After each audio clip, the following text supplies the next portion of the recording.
Okay, so welcome to a Module 11 and 12 review, Music Theory 2. I'd like for you to pull out your workbooks and turn to page 26. It's called Module 11 and 12 Answers. You guys here in person should have the chart we printed out. For God is Good, Leonard Jones. I want to go through God is Good, which was the song that we were all transcribing at home in terms of making the rhythm chart. And so I'm just going to hit play, and then I'm going to pause a couple times in the middle of this. The tonal center was E major, and if you did actually write it out or create it, you can look at this as the official chart that was made by me, by the way, for Leonard. And so this should be right.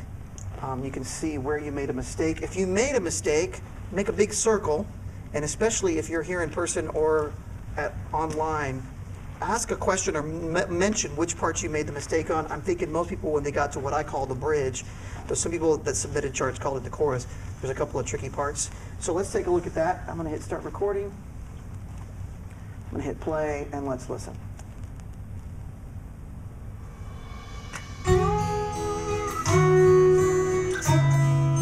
So the bass line is 1, 7, 6.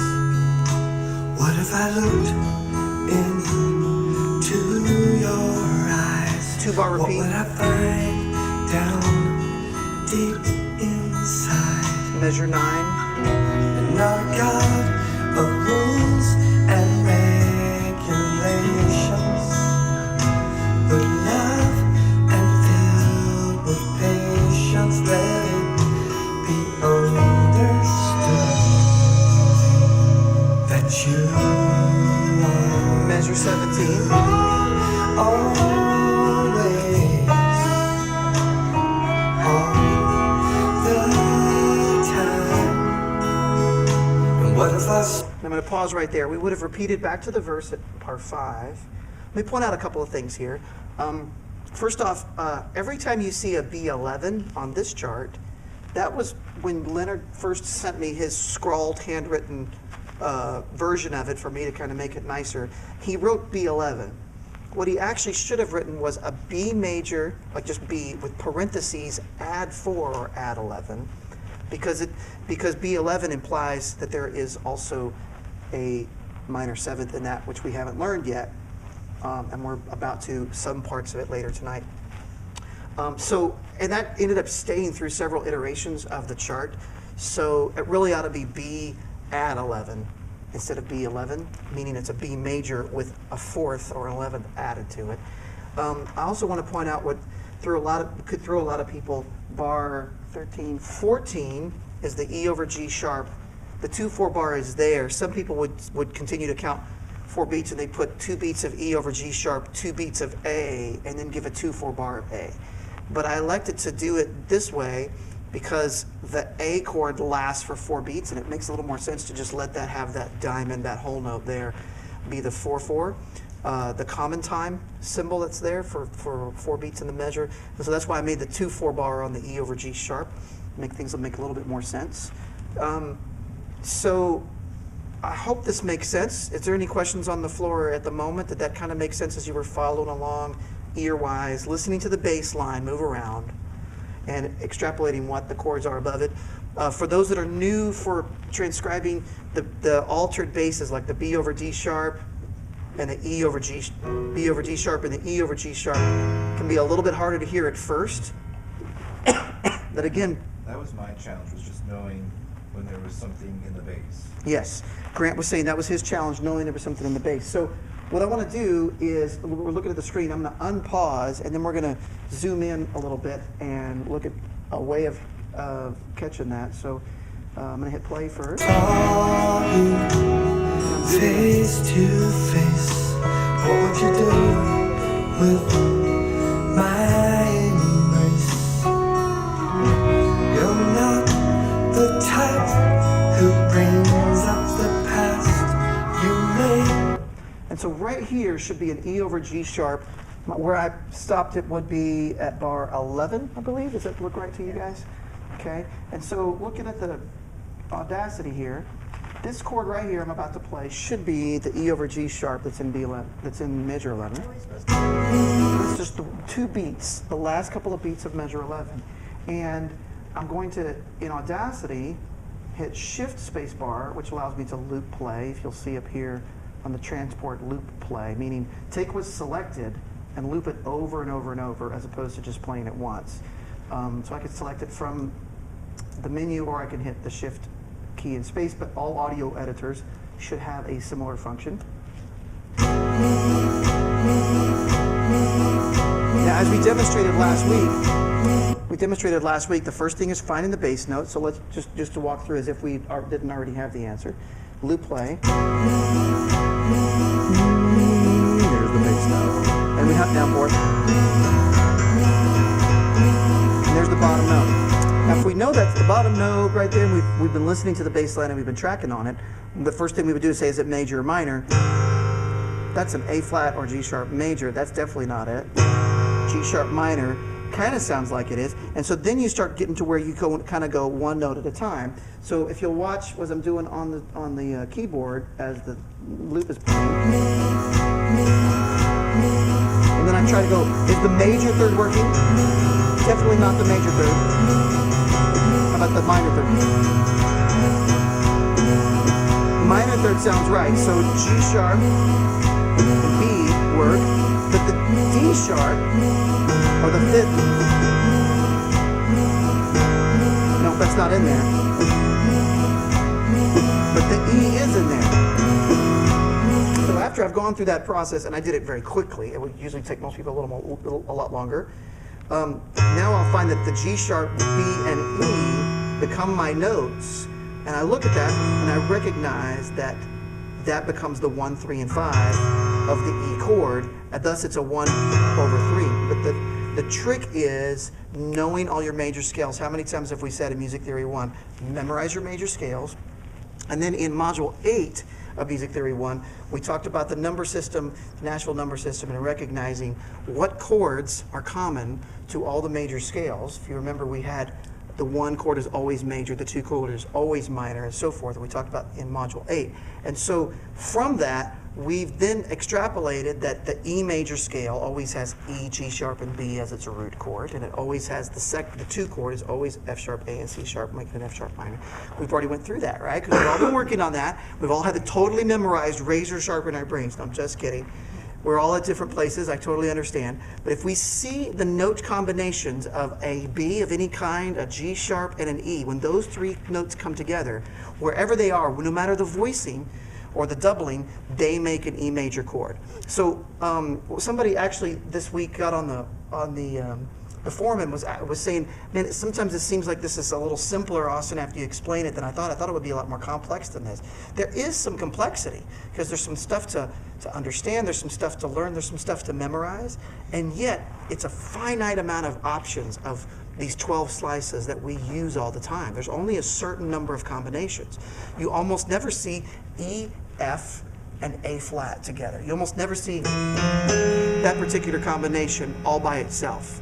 It gets used, but not by itself in that way very, very often. But you see E, G sharp, and B all over the place, the E major triad. So after you get to where you've got these scales memorized and their associated chords memorized, and you start seeing the patterns, and when you get to this point where you've determined that your notes, like in this case is a G sharp, a B, and an E, you go, wait a second, that's an E major triad, because those are the 3 notes that represent E major, right? With the G sharp on the bottom. But it takes an extra couple of steps than just a traditional non-altered bass chord like the rest of these chords. So that happened on the B over D sharp and the E over G sharp. I hope that made a little bit of sense. There's also some other chords on here that we haven't gotten to. We are about to in our next module, like the minor 7s and the minor 11s and so forth. What I want to do now is I'm going to try to zoom out and try to find the beginning of what I call the bridge. A couple people that submitted the homework, but you didn't have to submit the homework, by the way, but some people emailed it to me, and they called this the chorus, which is fine. It's basically verses, and I called it a bridge. I think because maybe Leonard called it a bridge once, but it either way works. And that's close to it.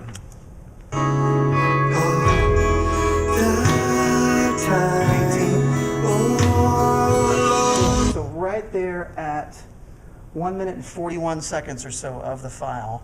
We start with the bridge. So I'm gonna back it up just a little bit so we can listen into it. This verse, so far, every chord we've hit has been diatonic. It's been of the E major scale. But now we hit a couple of chords in the bridge that are not part of the E major scale. The tonal center has shifted, so I'm gonna hit play and let's see where this goes. Measure 18, measure 19, 20.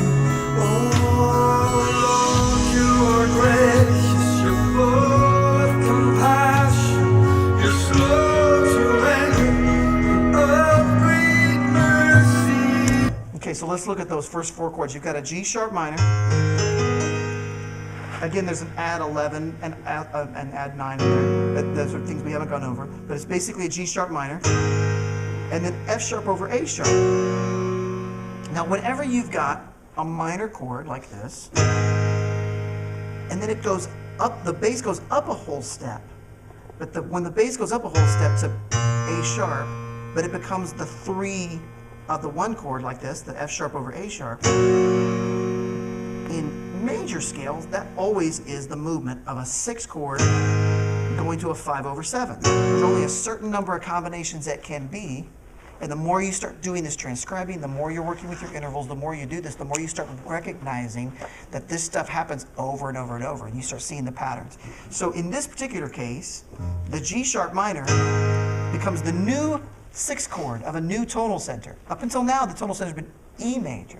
But now we've got G sharp minor, which could be several things by itself, but as soon as we hit F sharp over A sharp, that's part of the tonal center of B natural. So listen, if I hit G sharp minor, and then I hit F sharp over A sharp, if I then hit a B major chord, doesn't that feel like home? There's our tonal center.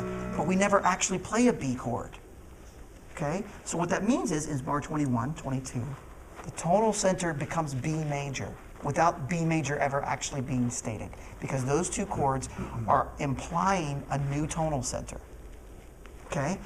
It keeps going, because if you're in the key of B, if you look at the next measure, bar 23, if the tonal center is B major, the chord F sharp with an E in the bass and the chord E are also in the key of B major, part of the B major scale. So for those 3 measures now, we are in B major tonal center. So if I'm going to maybe take a solo over those chords, or I'm going to improvise my own melody in some way, all of the B major pool of notes work, right? Because we're not in E major anymore. E major works over the rest of the song, but now there's a new tonal center. Then we hit this fun chord at bar 24. It's an A7 sharp 5, which we're about to show you what that is in the next module of 14. But that particular set of notes is not in the E major tonal center, nor is it in the B major tonal center. It's almost its own tonal center for that moment. And then we immediately go back, 25 goes back to the B major tonal center. Okay?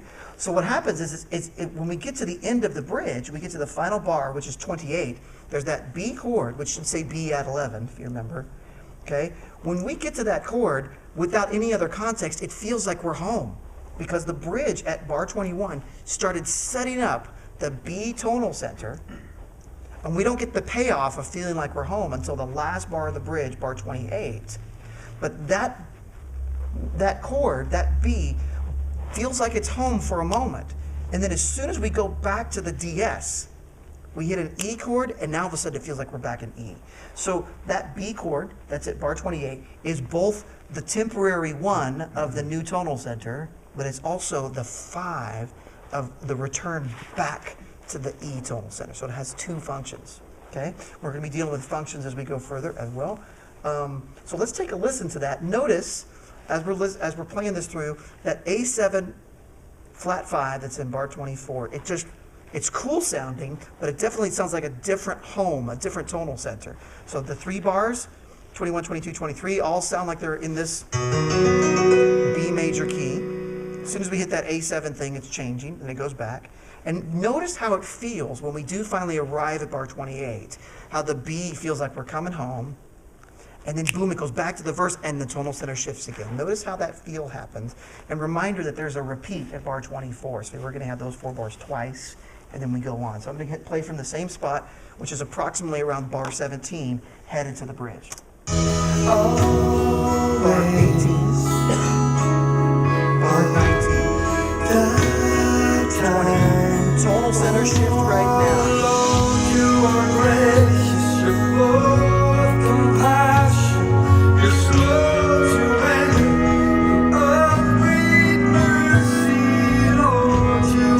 That was repeated. 22.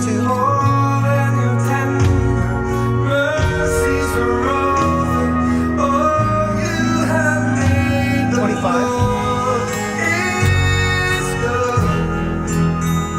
Notice it feels home.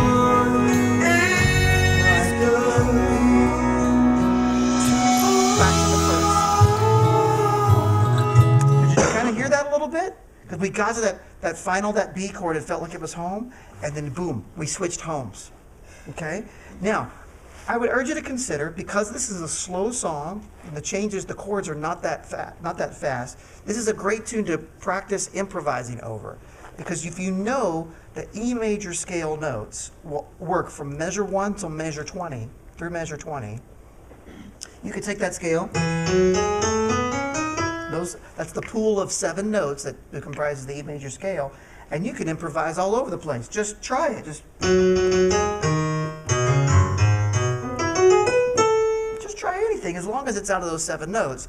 And then when the bridge comes, switch to improvising in the B major scale because the tonal center shifts.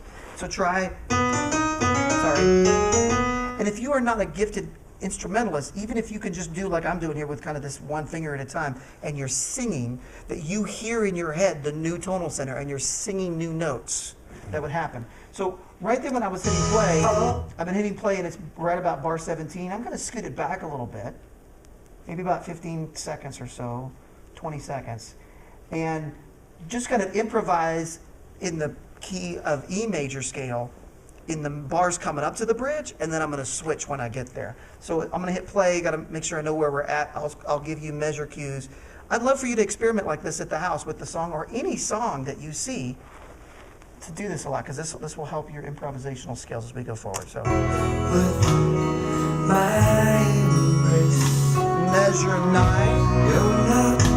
measure 10. Now I'm following your chart, but I'm just doing it.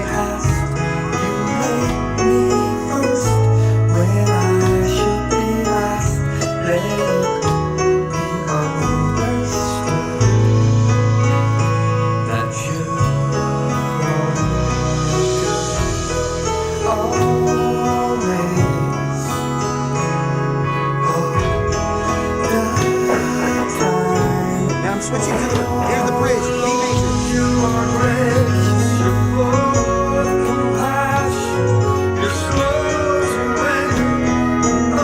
Holding off on that one because that's not B major, something else.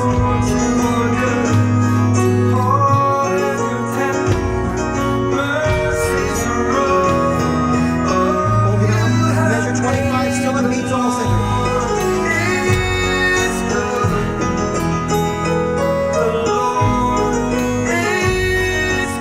Back to the top, I'm switching to the E major tonal center.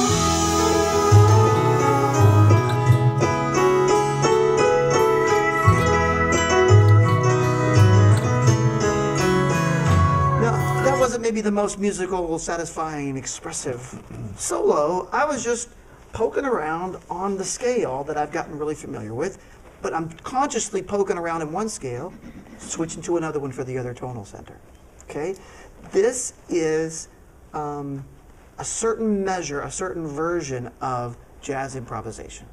Because one of the big keys with jazz improvisation is the idea that we've got this pool of notes to choose from, and then the tonal center shifts, and now it's a different pool, and then the tonal center shifts again, and now it's a different pool, and from those different pools, I can navigate my own improvised melody in between. Okay? I had a real good friend of mine back in the day who was a country guitar player, and we would go to play worship music, and he didn't read music, he totally played by ear, which is cool. You can make a lot of music like that. He's a really brilliant musician in that way, but he would say, hey, what gear are we in? And it was kind of his joke of saying, well, what key are we in? And I really respected him in a lot of ways because I loved his playing. It was very expressive, and yet we talked about it at length, because if he knew what gear, when he said, what gear are we in, it translated to what pool of shapes and patterns that I have pre-copied from someone else, which ones of those do I do? The A flat ones or the D ones or the F? And anytime the tonal center shifted, he got completely lost, because he was used to the patterns and shapes from that one instead of actually creating a piece of music, creating a melody from the pool as it would change. You know? And so this is another area that I'm wanting to head us towards. I don't want everybody to be turned into jazz musicians. I don't think less of you if you never write a song with the tonal center shift, but you could. And it could be really cool if you do. And maybe you just might have a part to play in changing the planet. So I'd urge you to just take a look at this chart, play with the song at home on your instruments, sing along. Consider singing all the notes of each chord. So like if it goes at the verse, it starts with E, B over D sharp, C sharp minor 7, which we'll learn what that is here in a minute. And literally it can be 1, 2, 1, 3, 5, E, G sharp, B, E, D sharp, F sharp, C sharp, E, G sharp. You can say the letters, you could say la la la, but if you're singing, then your ear starts going la la la la la la la la la la la. When you improvise, you should always try to sing what you improvise, because it helps get what you're doing to be something that's it's not just a pattern. You're actually creating a melody instead of a predefined phrase, you know? Okay, so I threw in a few extra things in there. Is there any questions in the room right this second on this God is Good chart? Wait, so many hands. Just kidding, there's only one. Grant, Grant, what you got? Through the bridge, when you're doing that improv, could you somewhat land on a note, or maybe like pause for dramatic emphasis on the A7, A9? You can.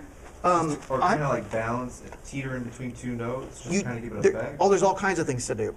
It basically, I'm trying to not get too far ahead and confuse people for later, but I'll totally answer your question. I just wanted the A7, a taste of ideas. Yeah, the A7 flat 5 and A9 just implies a different tonal center that's a little more unique, and I didn't want to try to unpack it. But basically, if I do those chords with my left hand and I improvise up here, and I hope the camera will catch it. So if here is bar 21.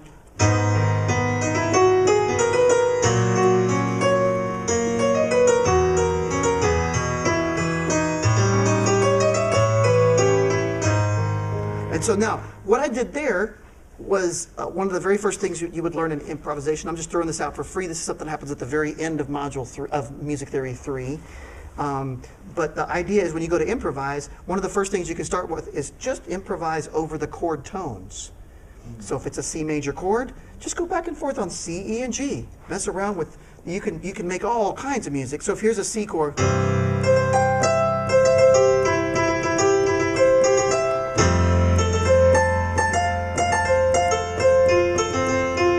and I'm just doing, all I'm doing is improvising on those, and you can take, it sounds simplistic, but you can make a great, wonderful amount of expressive artistry, and this is going to get off the screen a little bit, but if I do that same thing, I just go C, F, and G. And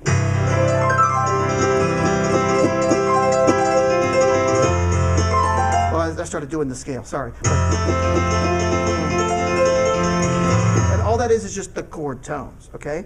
So what you do is you start off with improvising on the chord tones, and then you add in the non-chord tones that are part of that scale. So in this case, G sharp minor, F sharp over A sharp, F sharp over E, the notes that are part of that. What I did was on the A7 flat 5, I know that that's an A, C sharp, D sharp, and a G natural. And so I literally was doing just the chord tones of it. I went, and then it changes a little bit on the A9. So I went, would you want good?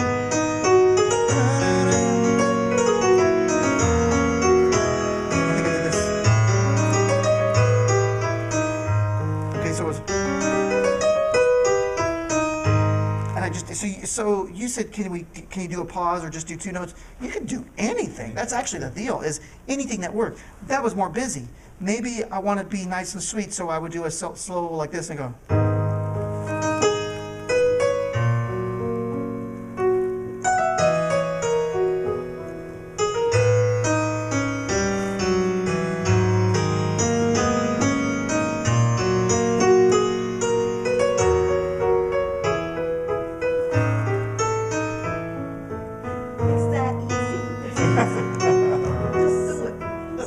Well, that was my aha moment of, theory one, why the scales and how to flow through it. And yeah, they were making comments. I was just finishing out the bridge. That was just making it simpler. But again, all I'm thinking of is what's my tonal center. Those are my 7 options that I know will work. Now, there's a later part where you go, there's actually 12 slices. And you could actually do those other 5 in different moments and different situations. But they're a little bit trickier to make them fit in and sound right. But yeah, wasn't anticipating as much of an improvisation clinic a little bit, but I'm glad we got to it. I hope that brought some fruit for you. So a lot more of these principles get covered in Music Theory 3 and 4 down the road. So anyway, cool. So Module 11 and 12 review, done. See you in a minute in Module 12.